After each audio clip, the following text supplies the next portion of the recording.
So in this section, we're gonna talk about floors and ceilings. We like to do the floors and ceilings before the walls. Just makes sense in how you install it. We'll show you in the shop why that makes sense. We're gonna talk about materials we like to use for the ceilings and also materials we like to use for the floors.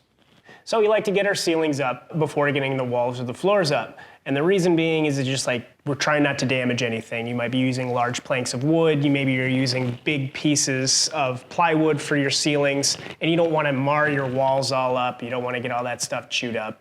What we'll do is install our ceilings, and we use cedar. It's 3/4 with our mounting strips. We'll walk you through this entire process, and we'll walk you through a different process and where we just use plywood.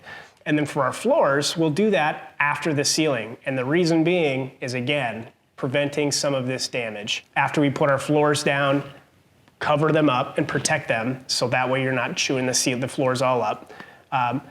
After you install the floors, protect them, so that way when you're walking on it, you don't chew everything up with, screw, metal bits, stuff like that. And a big thing is, make sure you're done drilling holes, like metal and stuff like that, before you put your floors down. And if you do have to drill some metal, just sweep it out. Those metal shavings destroy floors.